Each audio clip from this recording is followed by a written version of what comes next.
वर्धमान महान जिन बिखरे हमारे ध्यान।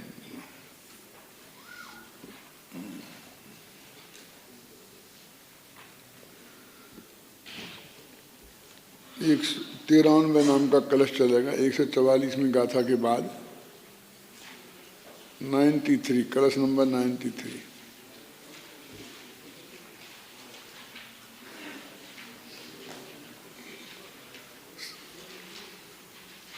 कर्ता कर्म अधिकार की सब गाथाएं समाप्त हो गईं। 144वीं जो गाथा है प्रसिद्ध गाथा, जिसमें आत्मा के अनुभव करने की विधि बताई गई है और जिसमें अत्यंत स्पष्ट रूप से ये बात कही गई थी कि प्रथम तो श्रुत ज्ञान के माध्यम से आत्मा के ज्ञान स्वभाव का निर्णय करे। माने आत्मा ज्ञान स्वभावी है इस बात का निर्णय करे और उसके बाद ये मति ज्ञान तत्व है जो इंद्रियों और मन के माध्यम से बाह्य पदार्थों में लग रहा है, वहाँ से अपने उपयोग को हटाकर उपयोग को आत्मसन्मुख करे, है ना। फिर श्रुत ज्ञान का जो विकल्प है जो नयों के जाल में उलझा हुआ है, वहाँ से उसको हटाकर उसे आत्मसन्मुख करे। इस तरह ये ज्ञान पर्याय जब आत्मसन्मुख होकर आत्मा के साथ एक में एक होती है तो सम्यक दर्शन उन्हें आत्मा का अनुभव होता है, सम्यक दर्शन ज्ञान की प्राप्ति होती है और इस तरह अनुभव में आया हुआ वह भगवान आत्मा ही समय सार है। ये बात 144वीं गाथा की टीका में कही थी। अब वो सारा कर्ता कर्म अधिकार को भी समाप्त करते हैं और एक कलश जो प्रकरण चल रहा था नए पक्ष से अतिक्रांत होकर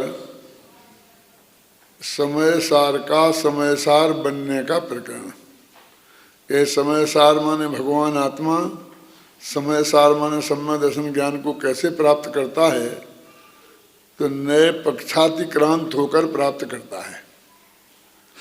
ये जो प्रकरण चल रहा था इसके उपसंहार में 2 कलश हैं और 5 कलश पूरे कर्ता कर्म के अधिकार के उपसंहार में हैं। इन 2 कलशों में चर्चा चलेगी 144वीं गाथा की नहीं, जो पूरा वो 20 कलश आए थे ना कि आत्मा तो एक ने कहता है कि बंधा है, एक ने कहता है छूटा है और ये दोनों नयों की पक्षपात हैं कि भगवान आत्मा तो नए पक्षों से अतिक्रांत है। वो वहाँ से जो प्रकरण चल रहा था नए पक्षातीत होने का, उस सारे प्रकरण का उपसंहार में ये 2 कलश है। ये पढ़ो कलश 93। आक्रमण विकल्प भाव मचलम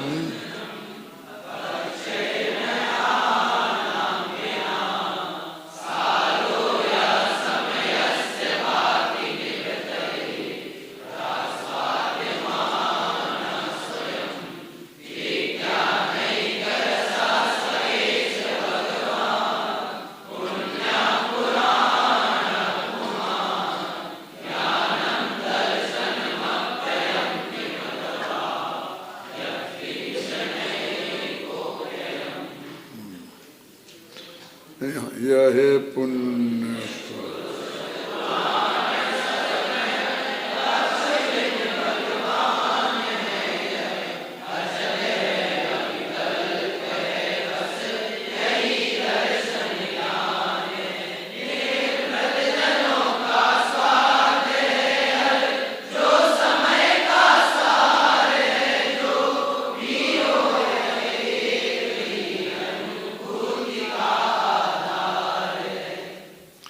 ये तो पहले ही कह चुके हैं कि वो ज्ञान का अंतर्मुख होने के बाद जो आत्मा समय सार था वो समय सारमय हुआ, माने स्वभाव से समय सार था, वो पर्याय में सम्यक दर्शन ज्ञान रूप परिणमित हुआ और वो दोनों एक ही है। ऐसी बात चल रही थी ना। तो अब यहाँ पर जितने भी विशेषण हैं उन विशेषणों को भगवान आत्मा जो त्रिकाली ध्रुव है उनका भी बनाया जा सकता है, और वो जो अनुभूति प्रकट हुई है सम्यक दर्शन ज्ञान रूप उनका विशेषण भी बनाया जा सकता है। जयचंद छाबड़ा आदि विद्वानों ने तो भगवान आत्मा के विशेषण बनाए हैं इन्हें, और कलश टीकाकार ने इसे उस अनुभूति के विशेषण बनाए हैं, और उसी वजह से नाटक समय सार में बनारसी दास जी ने भी उनके बनाए हैं। और वो बात अनुचित इसलिए नहीं है क्योंकि गाथाओं में ही कहा था कि वही आत्मा दर्शन ज्ञान है, वही चारित्र है। मूल गाथा जो 144 में थी ना, उसमें भी ये बात कही थी। तो अब देखिए कि नए पक्षों से रहित, अब नए पक्षों से रहित के दो अर्थ हैं कि जो नए पक्षातीत हो गया है, और एक कि वो भगवान आत्मा तो नयों के पक्ष से पकड़ में ही नहीं आता है, क्योंकि नयों के पक्ष तो विकल्प रूप है और वो तो निर्विकल्पक है, अनुभूति का विषय है। अभी अपन भगवान आत्मा पर लगाएं पहले ये सारे विशेषण, बाद में फिर अपन विचार कर लेंगे पर्याय पर भी लगाने के, कि नए पक्षों से रहित अचल निर्विकल्प भाव को प्राप्त होता हुआ जो समय का सार प्रकाशित करता है वह यह समय सार है, जो कि निभृत पुरुषों के द्वारा स्वयं आस्वाद्यमान है, उनके अनुभव में आता है, और विज्ञान ही जिसका एक रस है। ऐसा भगवान आत्मा पवित्र है, पुराण पुरुष है, उसे ज्ञान कहो या दर्शन, चाहे जो कुछ भी कहो, वह ही सारभूत है। अधिक क्या कहें, जो कुछ है वह एक ही है। अभी अब पढ़ा होगा तो बीच में कुछ ऐसी बातें आ गई कि जिसमें पर्याय के विशेषण भी वो बन जाते हैं, क्योंकि यहाँ पर यद्यपि दृष्टि के विषयभूत भगवान आत्मा की बात है, तथापि दृष्टि का विषय बना हुआ सम्यक दर्शन ज्ञान रूप से परिणमित हुआ उस आत्मा की बात है। माने वो त्रिकाली ध्रुव भी है, लेकिन वो त्रिकाली ध्रुव अनादिकालीन जो मिथ्या दृष्टि अवस्था में नरक निगोद में था वैसा ही नहीं, लेकिन इस पर्याय से संयुक्त हुआ है, ऐसा भगवान आत्मा उन्होंने लिया है। इस कलश में यह कहा जा रहा है कि विगत गाथाओं में जिस नए पक्षातीत भगवान आत्मा की चर्चा की गई है, वह भगवान आत्मा पुण्य स्वरूप है, अर्थात पवित्र है, पुराण है, अत्यंत प्राचीन है। पुण्य माने होता है पवित्र। वास्तव में पुण्य की परिभाषा ये पुनाति आत्मानम सत्पुण्यम, जो आत्मा को पवित्र करे उसे पुण्य कहते हैं। तो यहाँ पर पुण्य का अर्थ वो पाप पुण्य वाला पुण्य नहीं लेना, वो जो परम पवित्र भगवान आत्मा है ना, वो लेना। देखो, एक होता है सोना और एक होता है पारस पत्थर। तो सोना स्वयं तो सोना है, लेकिन उस सोने में ऐसी ताकत नहीं है कि किसी लोहे को सोना बना दे। लेकिन पारस पत्थर स्वयं सोना नहीं है, लेकिन उसमें ऐसी शक्ति है कि वो लोहे को छुए तो वो सोना बन जाए।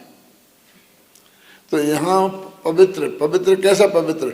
सिद्ध पर्याय तो स्वयं परम पवित्र है, और त्रिकाली ध्रुव भगवान आत्मा परम पवित्र है। क्यों? तो सिद्ध पर्याय स्वयं तो पवित्र है, लेकिन उसे का आश्रय करने वाले को पवित्र बना दे ये ताकत उसमें नहीं है। लेकिन त्रिकाली ध्रुव भगवान आत्मा ऐसा है कि जो पर्याय उसको स्पर्श करके निकले, इस पर निकले क्या, स्पर्श करे तो वो पवित्र हो जाती है। इसलिए उसे बोलते परम पवित्र है। पुराण क्यों बोलते हैं? पुराण का अपन जानते हैं, जब कहते हैं ये पुराण शास्त्र हैं, पद्म पुराण, महापुराण, आदि पुराण, उत्तर पुराण, इनको पुराण क्यों कहते हैं? क्योंकि ये हमारे पुराने जो पुरुष है ना, पुराने पुरुष माने जो हमसे हमारे धर्म पूर्वज हैं, उनकी कहानियां कहते हैं, इसलिए उन्हें पुराण कहते हैं। माने हमारे धर्म पूर्वजों की कथा बताने वाले पुराण, माने पुराना है, पुरानी चीजें बताते हैं वो। इतिहास माने क्या होता है बोलो? भूतकाल की बातें बताए वो कि भविष्य काल की बातें बताए वो? तो भविष्य की बातें बताए वो तो ज्योतिष होता है, और जो भूतकाल की ही बातें बताए वे वो इतिहास होता है ना। तो हमारे आदिनाथ से महावीर तक जो हमारे धर्म पूर्वज हैं, उनके काल में होने वाले तेसर शलाका के महापुरुष, उनकी जो हमें बात बताए, तो जिन ग्रंथों में वो चीज हो उसे पुराण बोलते हैं। तो कहते ये पुराण पुरुष हैं।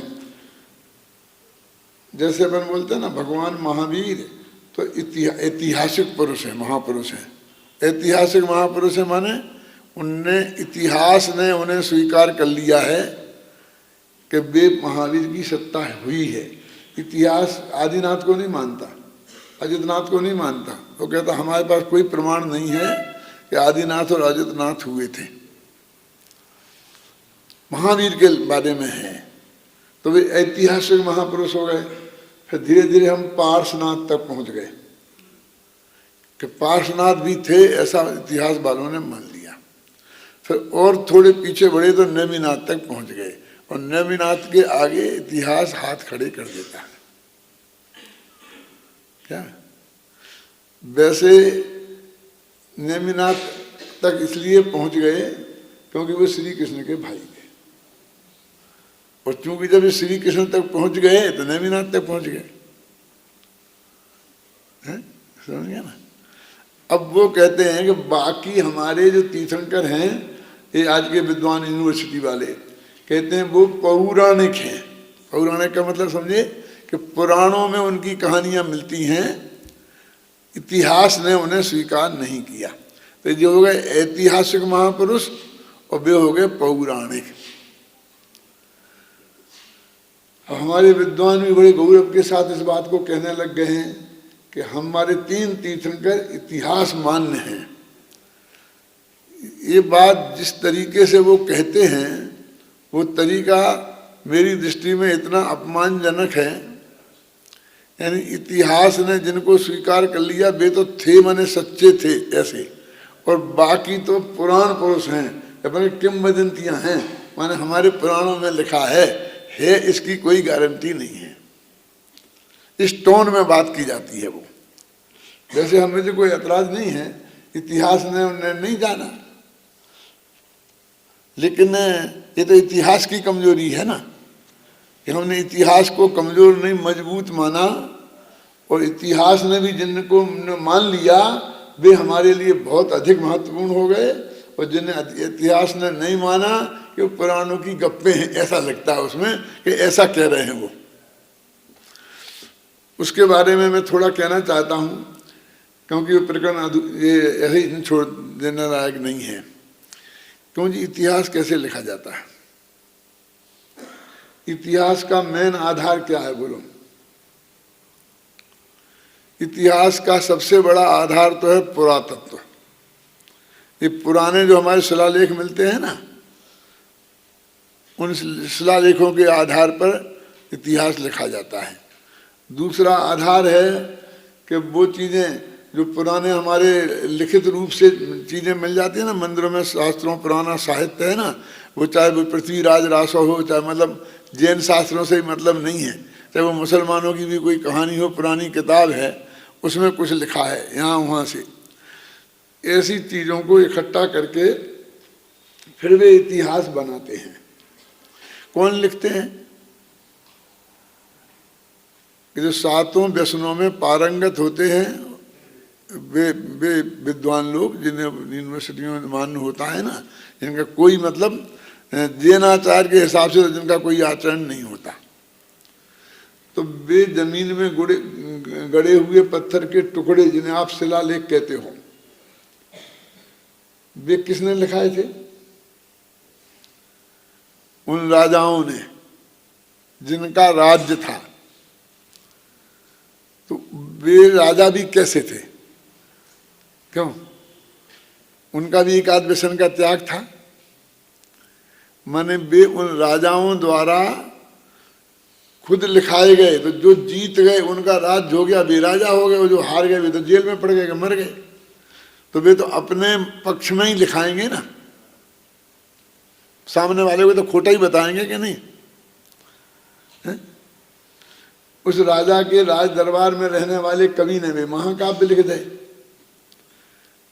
वो जीते हुए राजा के राज्य में राजाश्रय के कवियों ने, तो वे तो उसके पक्ष में ही लिखेंगे ना। तो उस इतिहास का निष्पक्षपना और प्रमाणितपना कैसे माना जा सकता है? रावण को मार डाला, राम जिंदा रहे। अब राम के राज्य में राजाश्रय से जो कवि थे, उनने जो कहानियां लिखी वो राम के पक्ष की होंगी कि राजा रावण के पक्ष की होंगी? क्यों? जो शिलालेख लिखे वो किसके पक्ष के होंगे? अब राम रावण के बारे में कहने से जरा आपको अटपटा लगेगा, क्योंकि राम बहुत गहराई से हमारे हृदय में प्रवेश किए हुए हैं। तो अभी तो देखो ना, अकबर ने जो लिखाए अथवा मोहम्मद गौरी ने जो लिखाए, पृथ्वीराज को हरा करके बाद में शिलालेख गाड़ दिए होंगे, तो क्या लिखा होगा? औरंगजेब ने जो लिखाए, तो शिवाजी को एक डाकू ही तो लिखेंगे वे। क्यों? कि जो जंगलों में रहता था, छिपता था। महाराणा प्रताप को क्या लिखेगा अकबर? एक विद्रोही तो लिखेगा ना, कि जंगलों में रह करके बस वो छापा मार, जैसे आज की आतंकवादी है। आज की सरकार यदि कोई इतिहास लिखेगी तो आतंकवादियों को क्या लिखेगी? तो उनके लिए तो ये ऐसे ही आतंकवादी थे कि नहीं थे? हैं? लेकिन जो शिवाजी का इतिहास महाराष्ट्रियन लोग लिखेंगे और महाराणा प्रताप का इतिहास राजस्थानी राजपूत लोग लिखेंगे, उन दोनों के लिखने में बहुत बड़ा अंतर आएगा कि नहीं आएगा? मेरे कहने का मतलब ये है कि इतिहास जिन लोगों ने जिस आधार पर लिखा गया है, उसको तो हमने सर्वज्ञ की वाणी जैसा प्रमाण मान लिया। और जो पुराण हमारे उन नग्न दिगंबर संतों ने लिखे हैं, जिन्होंने जीवन भर झूठ नहीं बोलने की प्रतिज्ञा की थी, क्या? जिन्हें जगत से कुछ स्वार्थ नहीं था, और उसका आधार कोई जमीन में गड़े हुए पत्थर नहीं थे, बल्कि उन सर्वज्ञ वीतराग भगवान की वाणी जो समोषण में दिव्य ध्वनि खिरी थी, वो थी।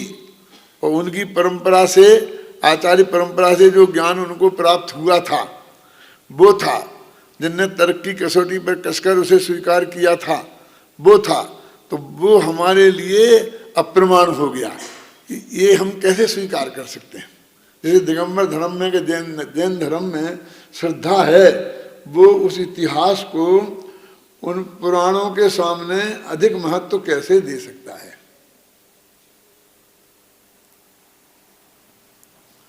ख्याल में है ना? ये हमारे ध्यान में लाने की बात है। अब थोड़ा दूसरा पक्ष में कहता हूं कि भाई ये 24 तीर्थंकर हमारे पुराण पुरुष तो हैं ही, और 3 को इतिहास ने भी मान लिया। तो वे इतिहास ने मान लिया इसलिए ज़्यादा प्रमाणिक नहीं हो गए, बल्कि वे पुराण मान्य भी हैं और इतिहास मान्य भी हैं, डबल हैं। और उनको अकेले पुराण मान्य है, इतिहास मान्य नहीं है। आप समझ गए ना? ये अंतर अवश्य है। तो इस अंतर को इस रूप में प्रस्तुत करें तो मुझे कोई ऑब्जेक्शन नहीं है, लेकिन वो उन्होंने 2 अलग अलग पक्ष बना दिए, एक इतिहास का पक्ष, एक पुराण का पक्ष। और पुराण का पक्ष जैसे कमजोर हो और इतिहास का पक्ष जैसे मजबूत हो, क्योंकि सर्वज्ञ तो ना आचार्य थे, तो इतिहास लिखने वाले कौन से सर्वज्ञ थे? हैं? वो भी तो ऐसे ही थे ना। तो मेरे कहने का अर्थ ये है कि पुराण शब्द का अर्थ ये होता है कि हमारे पूर्वज, पुराणों में धर्म पूर्वजों की कहानी है। भाग्य से वे राजा भी थे, इसलिए हम उन राजाओं की कहानियां भी कह सकते हैं। इतिहास वालों ने तो अकेले राजाओं की ही कहानियां लिखी, संतों की कहानियां कहाँ लिखी? किसी राजा के काल में कोई संत राजगुरु बन गया हो और राजा उससे अत्यधिक प्रभावित हो गया हो तो उसकी थोड़ी बहुत चर्चा आ जाएगी, लेकिन उसके हिसाब से इतिहास नहीं लिखा जाएगा। इसलिए पुराण पुरुष बोलते हैं। पुराणों में जिन पुरुषों की कहानी है उन्हें बोलते हैं पुराण पुरुष। अब यहाँ भगवान आत्मा क्या कहते हैं? पुराण माने पुराना, तो कहते हैं ये अनादि का है। ये त्रिकाली ध्रुव भगवान आत्मा सबसे ज्यादा पुराना है, आदिनाथ से भी। इसलिए वास्तविक पुराण पुरुष तो ये है, समझ गया? पुराण पुरुष, ये भगवान आत्मा क्या है? पुराण पुरुष है। क्योंकि पुराण पुरुष कहने से हमको अति अधिक महत्वपूर्ण व्यक्ति ख्याल में आता है, कोई जिनकी कहानियां पुराणों में लिखी हैं, ये कितने अधिक महत्वपूर्ण होंगे, है ना? तो कहते हैं कि ये वास्तव में ये समय सार जो भगवान आत्मा है ये पुराण पुरुष है। पुमान शब्द है ना, देखो यहाँ पढ़ते कहाँ है? भगवान पुण्य पुराण पुमान, अनुप्रयास भी है ना? ये भगवान ऐसा भगवान, यह वह भगवान जो पुण्य माने परम पवित्र है, पुराण है, अत्यधिक प्राचीन है, अनादि का है, और ऐसा पुरुष, पुरुष माने प्रमाण माने पुरुष, पुरुष माने पुरुषेतु, जो भगवान आत्मा में शयन करे उसे पुरुष बोलते हैं। पुरुष माने आत्मा भी होता है, देखा ना पुरुषा सिद्धि उपाय में, अस्ति पुरुषः चिदात्मा, चिदात्मा पुरुषः अस्ति। ये जो अस्ति शब्द है, अस्ति पुरुषः चिदात्मा, ये जो कुमार संभव महाकाव्य है ना कालिदास का, वो भी अस्ति शब्द से शुरू हुआ है। वो तुमने उसकी जन्म की कहानियां सुनी कि नहीं सुनी? कालिदास कहते पहले बहुत महामूर्ख थे, और एक वृक्ष की डाली पे खुद बैठे थे और उसी डाली को काट रहे थे। कहाँ से? आगे से नहीं, वो पीछे से, जहाँ वो पेड़ से जुड़ी थी ना, वहां से। तो उनकी लंबी कहानी नहीं सुनाऊंगा। उनकी शादी कुछ लोगों ने मिला करके, एक राज्य की कन्या थी, बहुत विद्वान, विद्युत्तमा, विद्वानों में सर्वश्रेष्ठ। उसने ये प्रतिज्ञा की थी कि जो मेरे से वाद विवाद में जीतेगा उससे मैं शादी करूंगी, और जो मेरे से वाद विवाद करेगा और मुझसे हार जाएगा तो उसे आजीवन कारावास होगा, जेल में रहना पड़ेगा। ये क्यों लगाया था छाबड़ा जी? क्योंकि फिर कोई भी आ जाएगा कि वाद विवाद करो, जीत गया तो जीत गया, नहीं अपने घर चला जाऊंगा आराम से। तुम अरे गहरे नत्थू खैरों से वाद विवाद तो नहीं करूँ ना बार बार, आके मेरे से वाद विवाद करें और हार जाएं तो जेल में रहना पड़ेगा। अब कौन आएगा जो बहुत ही सेल्फ कॉन्फिडेंस वाला होगा कि मैं जीतूंगा ही, वही आएगा ना।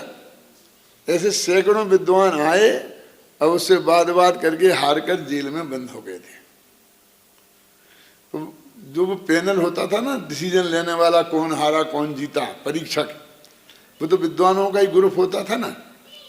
तो उन विद्वानों ने आपस में विचार किया कि इस लड़की ने हमारे सैकड़ों विद्वानों को जेल में डाल दिया, अब इसको अपन मजा चखाएं। क्या? तो कहीं से कोई मूर्ख आदमी को खोज रहे थे वे लोग, तो उन्होंने देखा कि ये व्यक्ति उसी डाली पर बैठा है और उसी को काट रहा है, समझना? इससे बड़ा मूर्ख दुनिया में कोई नहीं मिलेगा। अपन इसको ले चलते हैं और इससे उसकी शादी करा देंगे, फिर जिंदगी भर रोएगी। इसमें से कहानी आगे बढ़ेगी, फिर देख लेंगे कि पहले समझ लो सबसे बड़ा मूर्ख दुनिया में कौन होता है। बोलो सर्वज्ञ। कि जो जिस डाली पर बैठा है उसी डाली को काटे, तो उससे बड़ा मूर्ख दुनिया में कोई नहीं होगा। ये निर्णय उन विद्वानों की सभा का था। कौन सा? समझ में आया कि नहीं आया? फिर ध्यान से समझ पहुंच गई ना बात, सब तक पहुंच गई। जितने लोगों तक पहुंची उतने हाथ उठाओ, तो मुझे मालूम पड़े कितने लोगों तक नहीं पहुंची। तो बहुत कम हाथ उठाए। देखो, जिस डाली पर हम बैठे हैं उसी डाली को काटें, इसलिए उसने महामूर्ख कहा ना। अब ऐसे लोग तो आपको नहीं मिलेंगे, ये तो व्यंग है उन लोगों पर। जैसे उदाहरण के लिए कहते हैं, आप टूर्नामेंट संस्था में रह रहे हैं, इस महाविद्यालय में पढ़ रहे हैं, सारी जिंदगी के लिए आपका नाम इसके साथ जुड़ गया है, इसकी इज्जत रहेगी, देश में क्रेडिट रहेगी, तो आपका भी नाम रहेगा। क्यों? आपको क्रेडिट का लाभ जिंदगी भर प्राप्त होगा। इसकी क्रेडिट यदि समाप्त हो गई और लोग कहेंगे तुम कहाँ के पढ़े होगे टूर्नामेंट महाविद्यालय की, तो तुम्हारी भी इज्जत नहीं होगी। तो अब आप किस डाली पे बैठ गए? समझ में आया कि नहीं आया? क्यों? और उसी की आप बुराई करते हैं, समझ गए ना, उसको नष्ट करना चाहते हैं, तो इसका मतलब यह है कि आप जैसे कालिदास पहले मूर्ख थे वैसे हैं आप। अब फिर हाथ उठाओ, मालूम तो पड़ेगा कितने लोगों की समझ तक पहुंच गई बात है। देखो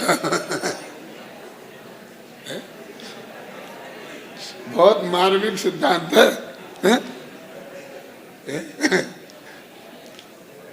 कालिदास ने कई प्रकार के मूर्खों की चर्चा की है, और भी प्रकरण आते हैं कालिदास के मूर्खता के बारे में, है ना। मेरे दिमाग में बहुत घूम रहे हैं, लेकिन अब ज़्यादा उलझ जाएंगे फिर अपन।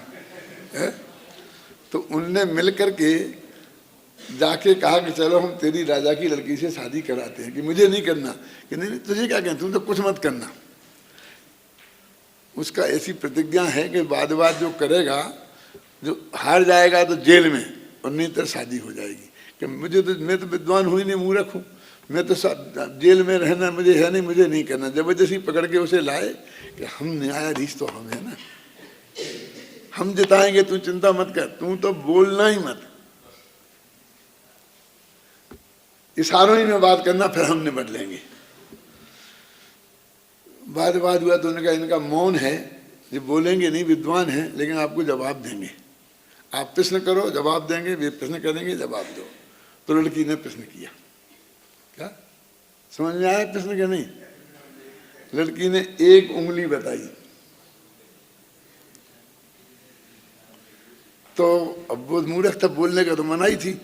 उसने चाहता कि उसने क्या सोचा, ये कह रही है कि मैं तेरी एक आंख फोड़ दूंगा।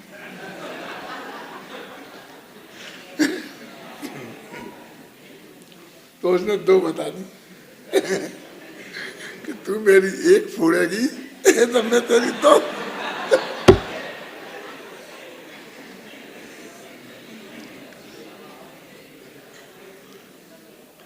तो सारे विद्वान के हाँ ठीक है, जीत गया।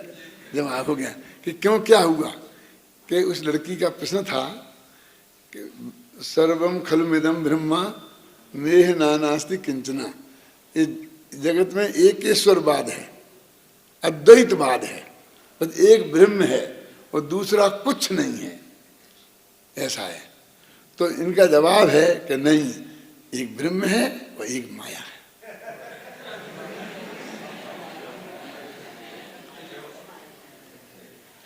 और ऐसे करके उसकी शादी कर दी उससे।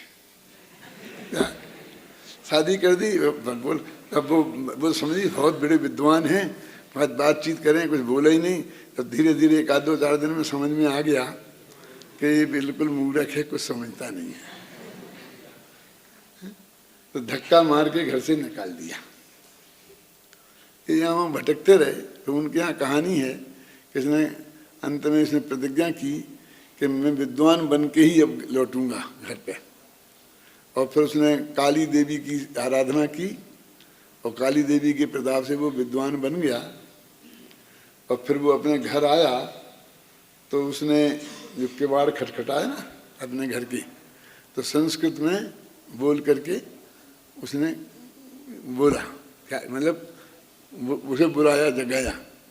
तो उसने अंदर से पत्नी ने सुना कि संस्कृत में बोल रहा है, तो उसके मुख से निकला कि अस्ति कश्चित वाग विशेषा। क्या अर्थ है इसका? कि अब तो कुछ वाणी में विशेषता दिखाई देती है, मैंने पहले जैसा मूर्ख नहीं लगता। अस्ति कश्चित वाग विशेषा, वाग विशेषा वाणी में विशेषता, कश्चित माने कुछ, ऐसा लगता है कि कुछ समझदार हो गया है। तो उन्होंने इस वाक्य को पकड़कर 3 महाकाव्य लिखे, जिसमें कुमार संभव अस्ति से शुरू होता है। अस्तित्व रश्याम दिशित हिमालयो नाम नगाधिराजा। इस भारत की उत्तर दिशा में हिमालय नाम का नगाधिराज है, यहाँ से शुरू होता है कुमार संभव। और कश्चित, तो इसमें मेघदूत, इसमें लिखा ना, जहाँ कश्चित से शुरू होता है, कोई एक यक्ष वहाँ की पहाड़ी पर बैठा हुआ रो रहा था वियोग में, वो कश्चित से होता है क्या? मेघदूत। और बाघ विशेषा से क्यों कौन होता है बोलो? रघुवंश।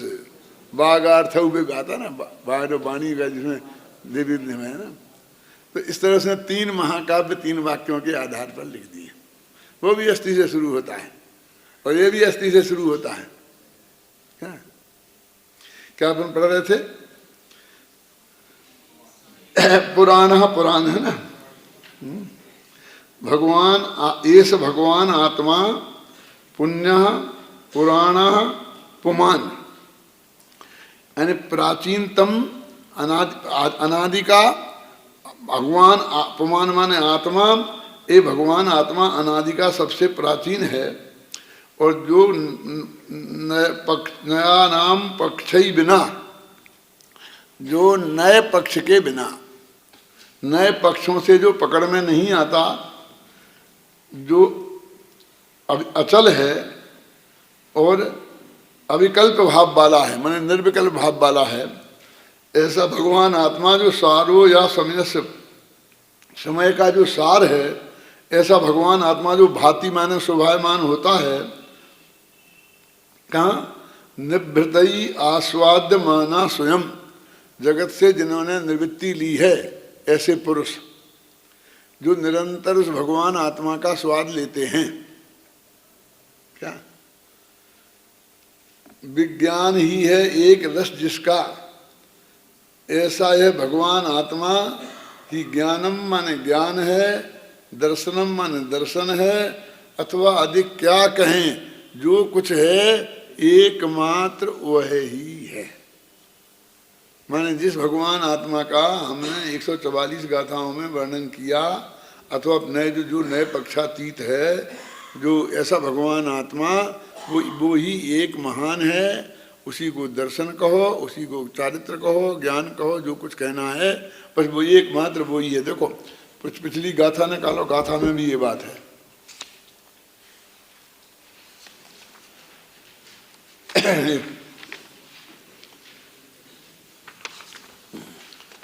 सब नए पक्ष रहे दो, भण दो जो सो समय सारो, है ना।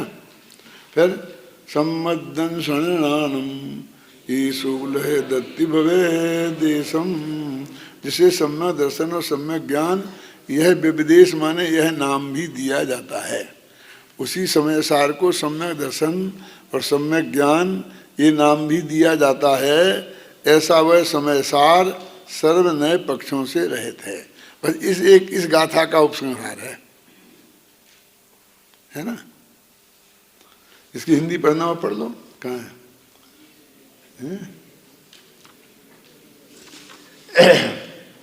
जो सर्व नए पक्षों से रहित कहा गया है, वह समय सार है। इसी समय सार को ही केवल सम्यक दर्शन और सम्यक ज्ञान ऐसी संज्ञा मिलती है। तात्पर्य यह है कि नामों से भिन्न होने पर भी वस्तु एक ही है। विरहित सभी नए पक्ष से जो वह समय का सार है वही सम्यक ज्ञान एवं वही समकित सार है। तो ये कलश और इस गाथा में कुछ खास अंतर नहीं है। ये 2 लाइन की है और वो 4 लाइन का है, इसलिए उसमें ज़्यादा विशेषण लगा दिए बस।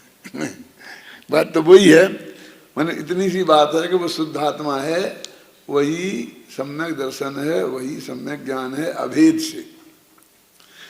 अभी यहाँ से वो पर्याय से भिन्न होता है, वो बात नहीं है, वो बात है तो उसी आत्मा की बात, लेकिन वो इस पर्याय से परिणमित आत्मा की बात है। अंतर समझ में आ रहा कि नहीं? क्या इसको भी समझाऊं वैसा जैसे पहले वो समझाया था कि इस पर्याय से परिणमित आत्मा की बात है। वो तुलसीदास जी का उदाहरण दिया था मैंने पहले भी, और शायद वो कल परसों अपने टीवी पे प्रवचन जो आया था उसमें भी आया था, और उसमें नहीं आया होगा तो मैं पढ़ रहा था उसमें आया होगा, कहीं मेरे को ताज़ा ताज़ा आया है, फिर भी मैं आपको बताता हूँ कि तुलसीदास जी राम के अनन्य भगत थे और भाग्य से वो कृष्ण के मंदिर में पहुंच गए। अब हिंदू तो थे, राम और कृष्ण का मंदिर, तो अब एक ही मंदिर में दोनों मूर्तियां विराजमान रहती हैं ना। वैसे कृष्ण के मंदिर अलग होते हैं, राम के मंदिर अलग होते हैं, राम भगत अलग हैं, कृष्ण भगत अलग हैं। तो उसमें जो कृष्ण की मूर्ति थी वो मुरली बजाती हुई थी, और राम की मूर्तियां कंधे पर धनुष टंगी वाली होती है ना, देखी होंगी आपने। तो उन पे सामने वो बोलते हैं कि तुम मुरली बजाते हुए बहुत अच्छे लगते हो, पर तुलसी मस्तक तब नवे जब धनुष बाण लेऊ हाथ। मैं तो नमस्कार तुम्हें तब करूंगा जब तुम्हारे हाथ में धनुष बाण होगा। ये मुरली बजाने वाले को मैं नमस्कार करने वाला नहीं। कैसा लगा होगा कृष्ण के भक्तों को कि आया है यहाँ, प्रशंसा भी कर रहा है, क्यों, और ये भी कह रहा मैं तुम्हें नमस्कार नहीं करूंगा। क्या कहना चाहते हैं आप, समझे लो। उसमें बहुत गंभीर अर्थ निकाला है विद्वानों ने, और इसके आधार पर दिनकर ने तो एक बहुत लंबी चौड़ी कविता लिख दी जो हिमालय के प्रति के नाम से प्रसिद्ध है। वो ये कह रहे हैं कि मुरली तुम बजा रहे हो, अच्छे लगते हो, लेकिन हमें मुरली बजाने वाले भगवान की इस वक्त ज़रूरत नहीं है, क्योंकि इस वक्त मुसलमानों ने देश को रोंद रखा है, हमारी मूर्तियों को तोड़ डाला है, हमारे मंदिरों को तोड़ डाला है। ये नाचने गाने का समय नहीं है। ये जो तुम्हारी मुद्रा है ना, ये नाचने गाने की बजाने की मुद्रा है, ये मुझे पसंद नहीं है। मुझे तो धनुष बाण वाली मुद्रा चाहिए, जैसे इस मुसलमान रूपी राक्षसों का जो दमन कर सके। ये बात उन्होंने बहुत तरकीब से कही, बहुत मतलब बहुत बुद्धिमान टाइप के महाकवि थे वो। क्या कुछ जैसे कुछ कह ही नहीं रहे हों, लेकिन वो भगवान को भी समझा रहे कि अभी नतीजे गबैयों का काम नहीं है, इस वक्त धनुष बाण वालों का काम है। ऐसे ही मैं भी कभी कभी कहता हूं कि धर्म का प्रचार करना ही नशइयों गबैयों का काम नहीं है। इन पंच कल्याणों को में नाचते हैं गाते हैं ना, तो उनसे कोई धर्म का ज़्यादा प्रभाव हो जाएगा। गुरुदेव ने जो तत्व ज्ञान दिया है वो जन जन तक पहुंच जाएगा, ऐसा होने वाला नहीं है। ये तत्व ज्ञान तो जो गंभीर तत्व चिंतक हैं, क्यों, उस बात को बताने वाले हैं, उनसे पहुंचेगा। आप समझ गए ना। तो उसी बात को हिमालय नाम की कविता में दिनकर ने इस भाषा में व्यक्त किया कि हे हिमालय, क्योंकि ऐसा मानते हैं पांचों पांडव हिमालय पे चले गए और वहाँ उनने तपस्या की, उनके यहाँ मानते हैं, और फिर वो वहाँ से जो भी स्वर्ग में चले गए। तो वो कहते हैं तू भेज न युधिष्ठिर को यहाँ, जाने दे उनको स्वर्ग धीर। हमें युधिष्ठिर की जरूरत नहीं है, वे स्वर्ग में जाना चाहते हैं ना, इसलिए हिमालय पे गए हैं, चले जाते स्वर्ग, जल्दी हो जाने दो उनको, जल्दी स्वर्गवास। तू भेज न युधिष्ठिर को यहाँ, जाने दे उसको स्वर्ग धीर। तू फेर हमें गांडीव गदा और लौटा दे अर्जुन भीम वीर। हमें तो अर्जुन और भीम चाहिए, और भीम के हाथ में गदा हो और अर्जुन के हाथ में बाण हो। वही अर्थ है कि मुझे तो इन दुष्टों से लड़ने के लिए अर्जुन और भीम चाहिए। ये धर्म की बातें करने वाले युधिष्ठिर को स्वर्ग ही चले जाने दो, इनकी जरूरत नहीं है यहाँ। क्या कह रहे थे? धर्म की बातें करने वाले नहीं चाहिए हमें, अहिंसा की बातें करने वाले नहीं चाहिए कि आतंकवादी भी इंसान हैं, उनकी हिंसा भी हिंसा है। हमें ऐसी बातें करने वाले नहीं चाहिए। हमें तो उनको मार दो, डाल दो, जेल में डाल दो, काट दो, पंख मोड़ दो, हमको तो ऐसे लोग चाहिए। पर बात वही है जो तुलसीदास जी ने कितनी समझदारी के साथ की थी। क्या माने, हमें तो, अब नाराज मत हो जाना, हमें तो हिंसक भगवान चाहिए, हत्यारे भगवान चाहिए हैं। हमको इस धर्म की शांति की बातें करने वाले हैं महावीर जैसे की जरूरत नहीं है। और ऐसा नहीं है कि इस अर्थ को लोग समझते नहीं हैं, बहुत समझते हैं और उसे बहुत गहराई से व्यक्त करते हैं। वो तो यहाँ कहते हैं, अब इससे क्या संबंध था इस गाथा से? वो कहते हैं कि त्रिकाली ध्रुव भगवान आत्मा तो वो ही है, वो ही श्री कृष्ण चक्र को चलाते हैं और वो ही श्री कृष्ण मुरली बजाते हैं।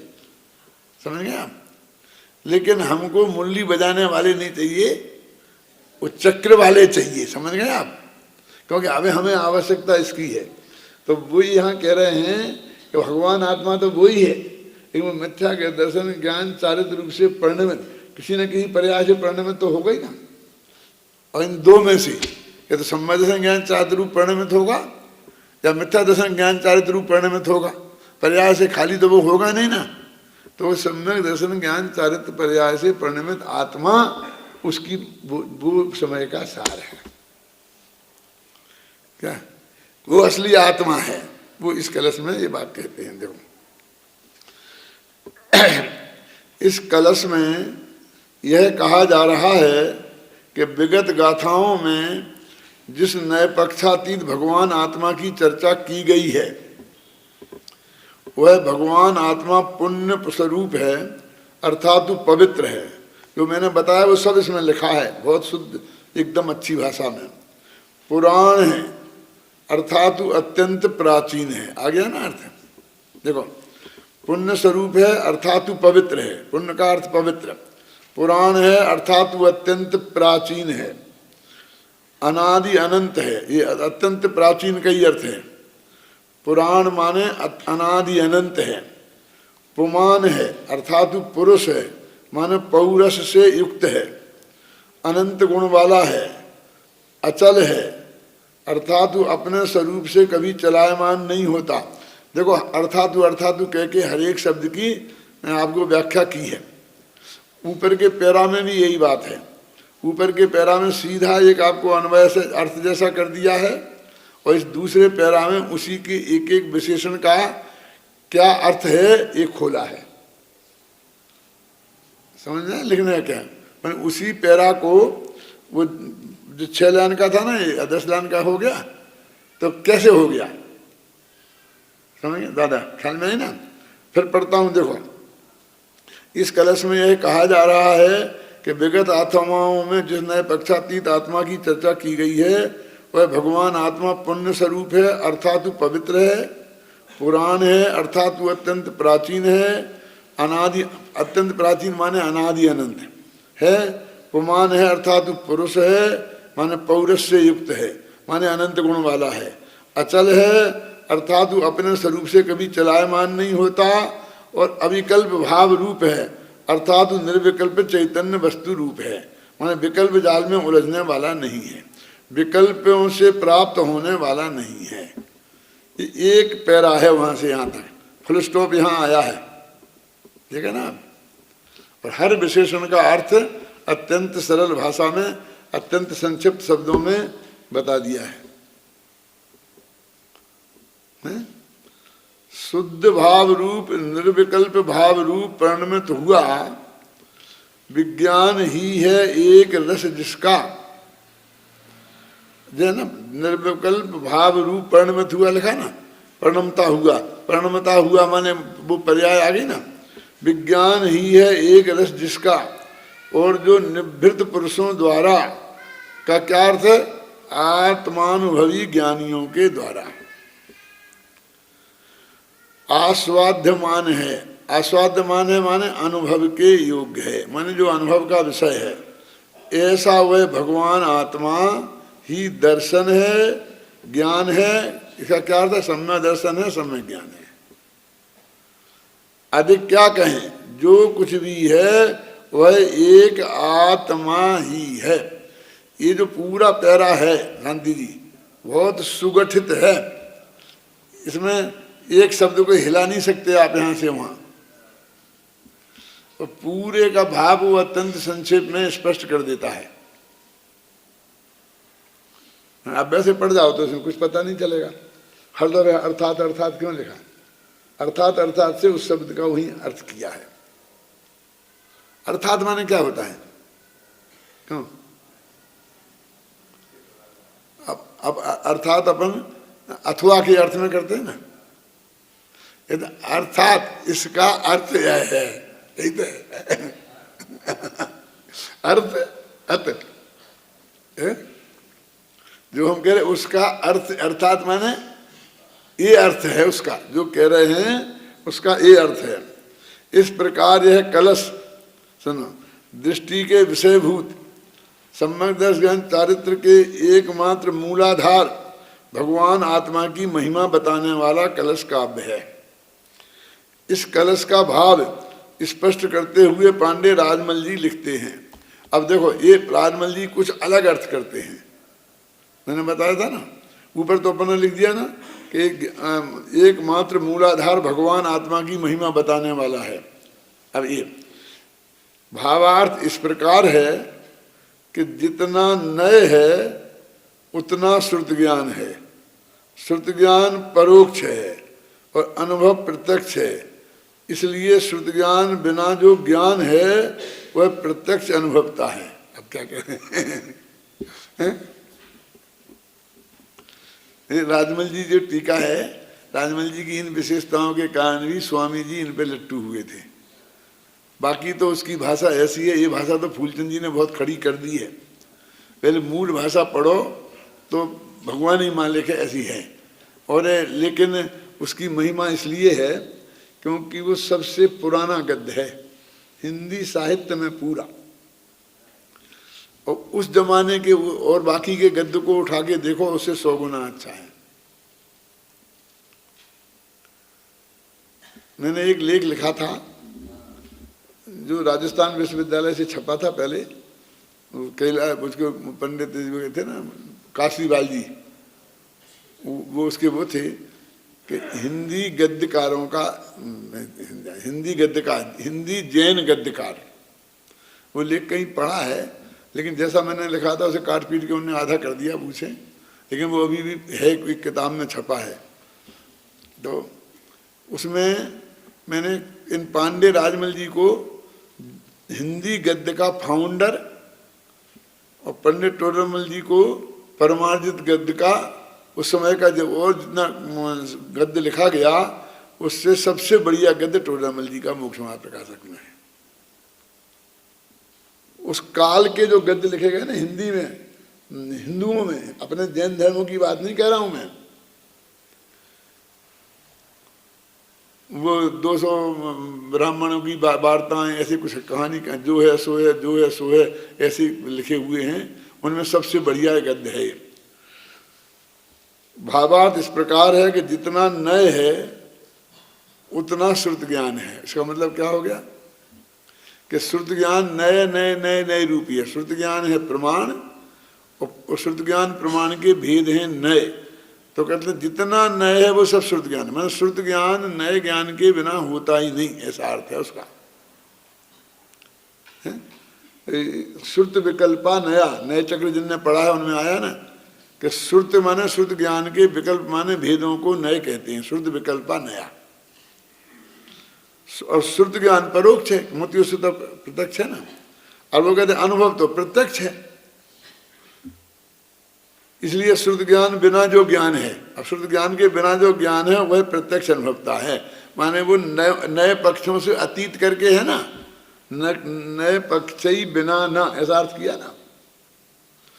अब वैसे तो फिर जब सारा श्रुत ज्ञान नए पक्ष है और तो फिर श्रुत ज्ञान बचे ही क्या? श्रुत ज्ञान बचे ही क्या?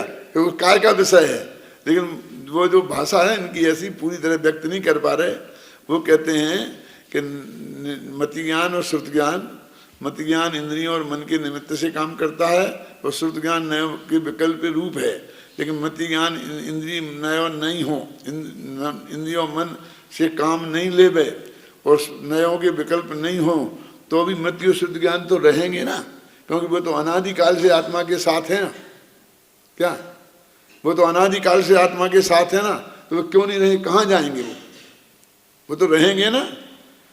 तो वो जो रहेंगे उस श्रुत ज्ञान को लेना। जो नए विकल्प से रहित वो श्रुत ज्ञान है और 5 इंद्रियों मन के द्वारा प्रयोग करने वाला जो मति ज्ञान है, उस मति ज्ञान से रहित जो मति ज्ञान और श्रुत ज्ञान है जो उसका विषय बना है, तो फिर वो अनुभव हुआ ना।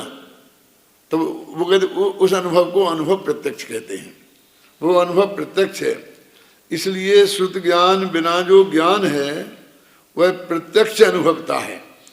इस कारण प्रत्यक्ष रूप से अनुभवता हुआ जो कोई शुद्ध स्वरूप आत्मा है वही ज्ञान पुंज वस्तु है, ऐसा कहा जाता है।